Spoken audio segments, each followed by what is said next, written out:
Hey folks, David Frost, mystrategicforecast.com.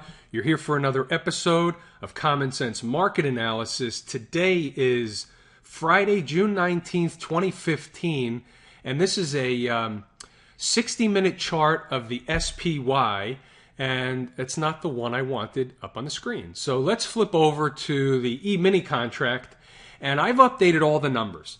Okay, so I actually did it after the close today. But I did it based on the pivot top that we were waiting for, which came in yesterday. And we talked about the fact that it was a short-term turning point in the market. Nobody should be surprised that we had a down day today. And so it's just interesting how, like, for example, 2097 was a number that came out. And you can see where the market stopped after the close. It's pretty ironic. Now, I put the numbers in after the close, but I didn't do it based on where the market stopped. I did it based on the calculation, and it just reinforces the point that these numbers continue to work over and over and over again, and we're going to keep using them until they don't work. And they've worked for years, so there's no reason they should stop now. So what do we have going on? Basically, I don't see anything wrong with the market. What I see happen today was two things. I see a market that was, short-term overextended. We had a daily cycle top, if you will, or turn, if you will, and that, seems to be playing out. We probably have a little more downside next week, maybe some back and forth action, not a big deal. And then beyond that, we had options expiration today, and 4 asset classes were expiring. There was rebalancing going on. These are things that most individual investors out there are just unaware of and frankly don't need to know about. It's not really that important. When you're an intraday trader, it is important because you don't want to be, what's the word I'm looking for? You don't want to be a slave to the institutional trader who's whipping the market around because he wants to take it in a certain direction or to a certain number by a certain time. You basically let that happen. So, like, for example, at the end of the day, let's look at the 10-minute chart. And you'll see that at the end of the day, the last candle of the day was a big down candle. Why? Because they were rebalancing. They were doing so. Who knows what they were doing? The bottom line is that it could have easily went the other way. You just don't know which way it's going to go during options expiration, or at least the Friday of options expiration week. The last half hour of trading is certainly taboo for trading. Don't be around because you can certainly get whipsawed around. I mean, look what happened essentially in the last hour of trading, or last 40 minutes. Up and back down pretty significantly if you think about it. Not that it's that many points. It's just there's no reason for it to do that. But they did it. So nevertheless, not important. So what do we have going into next week? Well, I don't necessarily have additional downside targets that I could say the market is going to trade or should trade to a certain number. And that's okay.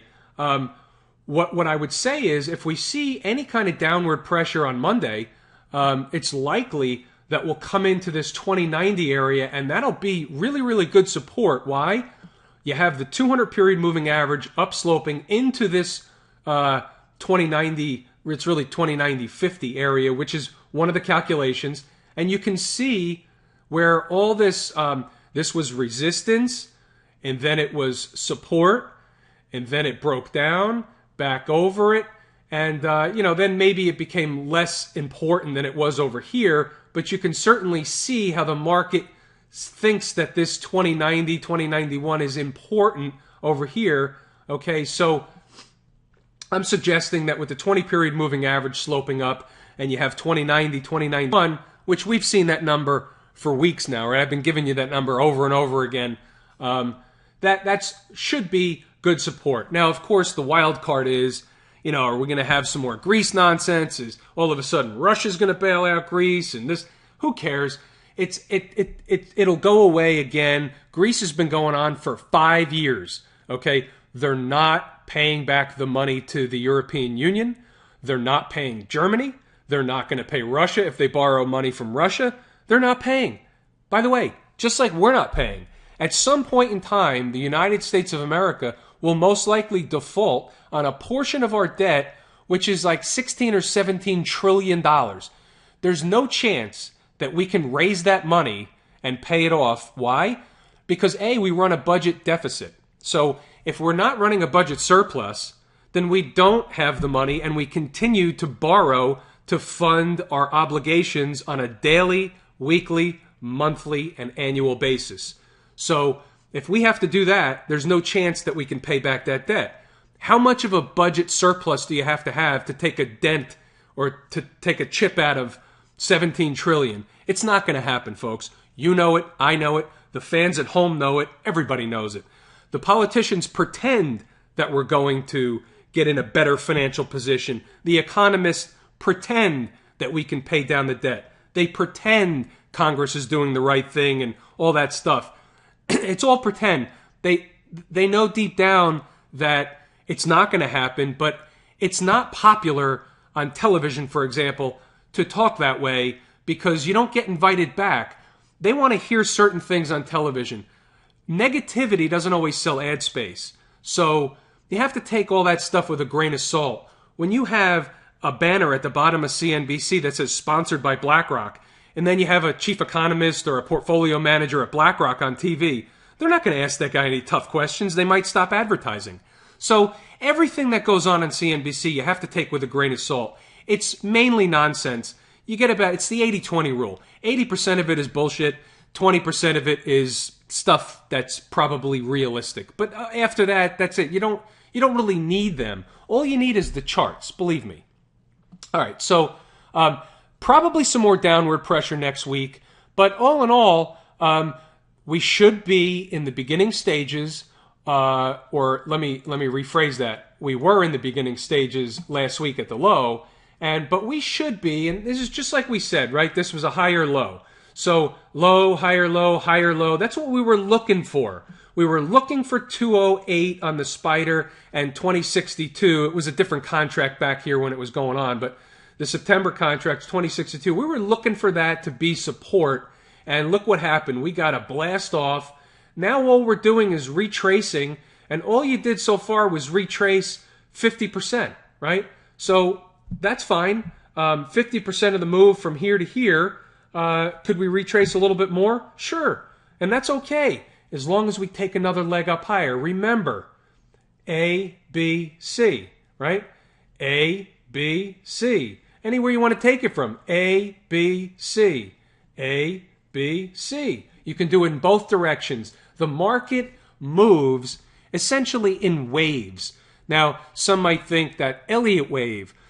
I understand Elliott wave probably more than most. I never talk about it because I don't believe in it, and here's why. I know I'm getting off on a tangent, but it's Friday night, so we'll take a couple of extra minutes. Elliott wave, you're never able to tell where you are until after the actual wave or subdivision completes. So my method is a little bit different in where, excuse me, I look for specific price targets, and if we come into the price target, and if we firm up on those price targets, then it was a good price target. Elliott wave doesn't know that this was the ending of a whatever wave until you're all the way up here. Well, what good does that do you? I want to be buying down here, right? We want to be selling up here. We don't want to know after the fact. So, but when I say the market moves in waves, you can see, now this is obviously choppy behavior here, but it moves in waves. You know, an up wave, a down wave, an up wave, a down wave, up, down. It just constantly happens over and over again. If you go to an intraday chart, a 10-minute chart, it's the same thing. Up, down, sideways, down, up, down. Nothing goes in a straight line.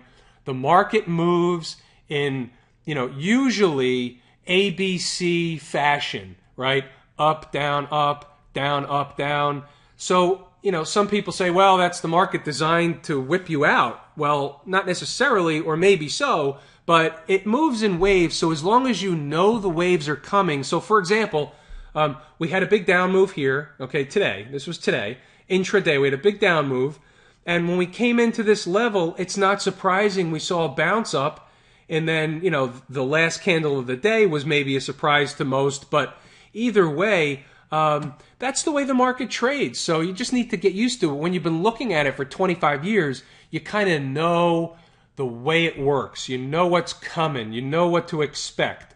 Not all the time, not every time, but in large part, yeah.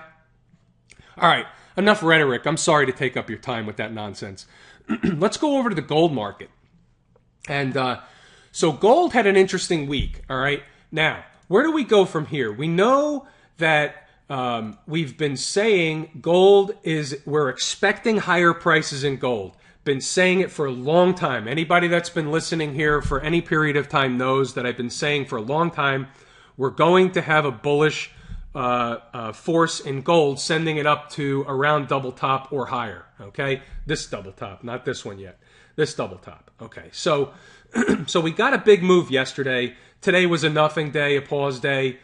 Now, we should expect a little bit of selling, just like we saw in the S&P, just to work off some of this overbought condition, right? We came into our number. It's not out of the ordinary for gold for 2 or 3 days or so to maybe pull back a little bit. So where are we going to pull back to?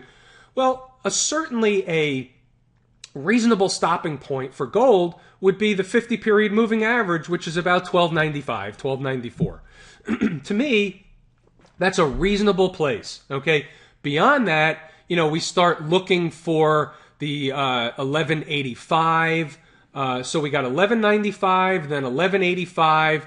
And if we get below 1185, I'm going to start becoming concerned that that this move was over and that we're actually going back down. So I'm going to leave these numbers in here. The 1155 is still valid. And these numbers up here are, of course, valid. And then I'll put one in double top if we start to move there. But nevertheless, I would expect maybe another day or two of kind of a sideways to lower price in gold. And that's fine. That's going to give those that didn't catch this trade, pardon me, another opportunity to get long. And if you came into 1195, that may be a good area to start nibbling. And if you want to play GDX, you can use the gold price in the gold futures contract to trade GDX. So if gold gets to 1195, even 1190, that would be a good area to start re-nibbling on GDX if you want. That's pretty much the story in gold. You're going to have some overhead resistance here, obviously, with this 1205 area, and then this 200 period moving average sloping in. And then you have another area at 1211, 1212. So there's a lot of resistance up here, so it's not surprising that the gold market stalled out a little bit. But that's fine. If it consolidates for a while, it's building pressure for another move higher. Oil. So oil market, we're going to have to roll this contract, so I'll probably do that over the weekend. I have to recalculate the numbers based on the new contract.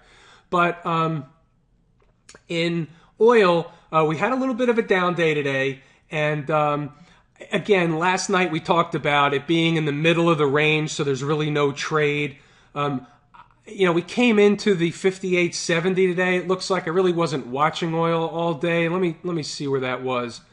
Where's the 58.70? 58. Nah, hold on a second, guys. 58.70. How come that line didn't show up just then? Should have showed up. Well, I guess it's beneath. Okay. Let's see if we can zoom in. There you go. Okay. So, 58.70, we came down to this double bottom, didn't quite reach 58.70. I think I'm not sure that we're going to see higher prices in oil right away, and I'm going to conflict a little bit, so bear with me. I think that there could be downward pressure in the price of oil early next week, but based on how low we go and how we get there, it may be a wonderful trade for the long side. Now, I say that at the expense of confusing the issue, but what I'm saying is I think there's downward pressure in oil coming, but I don't think it's catastrophic, and I think it's going to present a buying opportunity. And if we get down here, okay, down close to this bottom trend line, like down here where we didn't get the trade because it missed it by a few pennies. If we do that again, I think this line will hold, okay, because I think there's higher prices in oil coming into the next, let's say, couple of months. Just like I think there's higher prices in gold coming. So that really should tell you that if gold and oil should trade opposite the dollar, if the gold and oil, if I'm seeing higher prices in gold and oil, then it shouldn't be surprising that we might see lower prices in the price of the dollar. Okay, so let's see how that plays out. I don't have anything in oil right now other than to say that it looks to me like we should see lower prices early part of next week. We'll see how that plays out, but that could present a great buying opportunity. Today you held the 50-period moving average, which is actually bullish behavior, especially when you came down, pierced through it, and bounced back up towards the end of the day. So, that counts for something. We'll have to see how it plays out. I don't have anything definitive now, but at the end of the day, we'll see how Monday treats it, how oil's treated Monday, and then we'll just go from there. And if I see a trade set up, I'll let you know. Let's see, we did oil. Let's bonds. Where are the bonds? Here we go. Let's look at the TLT. And TLT is bullish, right? So last night, we talked about, I like the bigger numbers, or the bigger bars. There you go. Last night, what we said was that oil came right into the retracement that we expected. The bonds came right into the retracement we expected, right? We hit the low. We made a pivot high here, okay? We retraced, and now we went higher. A, B, C, okay? So we went up. We retraced 6.18%, something like that, in that neighborhood. I'm not going to even do it. I know you can eyeball it and say it's between that. It probably pierced through 618. I think I did it last night. Now today we traded right up into the 20-period moving average. There's higher prices coming. Okay, in the bond market, there's higher prices coming. Last night I told you that 120 was a good target. 120 is a great target, and I think we go higher than 120. I think we may even get up to 121. We'll see what happens. So being long the bond market is a good idea right now. We should see downward pressure on yields, upward momentum in the price of Treasury bonds. This is the 30-year, this is the 20 to 30-year bonds, the TLT. If you want to look at the 30-year bond, here it is here. That's the 10-year note. Where's my 30-year? Is this it? This is the continuous contract. But nevertheless, you can see this low, and you can see A, B, and you're going up. And I think that these bonds may take a run at the 50-period moving average if we can get any momentum on the upside. This will be an enormous amount of resistance up here. But from here to here is a pretty darn good trade. It's not going to all happen at once, but that's kind of what I see unfolding first part of next week. Okay? The dollar. Where is my dollar? So the dollar had a nothing day. It was up a little bit today. Nothing doing. Yesterday we came down, pierced through the double bottom, recaptured the double bottom, and today was basically a not much going on day. So if you put a sideways base in here, right, just like this one, you could be setting up for another move lower. And unless you get above 95.59 on a closing basis, on a daily closing basis, then this is going to be a bullish position here, right? So unless you can get above this daily high here, then the dollar is in a bearish position. Did I just say bullish? Bearish position, okay? So I'm expecting lower prices coming in the dollar. However, Monday, Tuesday, I don't know. Over the next several weeks, yes, lower prices coming in the dollar. So rallies could probably be sold if you're an aggressive type trader and like to play that, then rallies can be sold in the dollar. What else do we have here? Oh, let's take a look at, I think that's it. So we did the stock market, the bonds, gold, oil, the dollar. That's good. So let's take a look at a couple of the plays from the portfolio. We had Solar Edge. What a great day on Solar Edge. It was just a monster rally on Solar Edge, and we were up $2.30 or almost 6%. It was actually up 8% at one point today. So that's a monster rally. we're nicely in the money there. We didn't catch the bottom, but we certainly had a good buy in this area here. So am I looking for higher prices in Solar Edge? Yeah, I think, as long as we get the market rally that we're expecting, and I'm really expecting it into and through the 4th of July weekend and some beyond that. So that gives you a picture that we're looking for a few more weeks here of upward momentum. And, you want to be in some quality stocks, and you also want to be in some momentum stocks, because stocks like this, if the market takes off, this can go up to $50 in a minute. And I'm not saying it is. I'm just saying I've read this book before. I've seen this play before. It's not out of the realm of possibility for these things to catch fire. It's a lighter volume name, but nevertheless, that means that on both directions, by the way, you have to be careful, because if the selling comes in, it can scale down quickly. But I'm not going to be worried about it unless the market tells me that it's turned over, and I don't have that yet. So I think there's higher prices coming in Solar Edge, so we're staying with it. Let's look at Shield. What's Shield? Sears Holdings. Okay, nice move in Sears Holdings off of our buy price. Okay, let's go to the intraday, and you can see here we had basically just a monster day in Sears, also up another almost 4%. We were up yesterday. It's just, what happens is, let me explain this one. So you had, I'm going to explain it like this. You see this area here, okay? This is not a doji candle, but it's close enough. When you have this many down days in a row, okay, 1, 2, 3, 4, 5, 6, 7, and you have monster down days, and then you put in one of these green days when you made a low, you didn't necessarily finish on the high, but you kind of made one of these, what we'll call a pseudo doji. That's an indication that the market is bottoming. Not every time, but a lot of the time. It's kind of like a tip-off. And we had the tip-off, and we have a nice move off the bottom. So we're up nicely in Sears, we're up nicely in Solar Edge. We only really have like 2 trouble positions, one being Walmart, and I'm not that worried about Walmart. Let's take a look at it. I mean, it's Walmart, right? Eventually, it's going to bounce here. It certainly went a lot farther than I thought it was. I get it.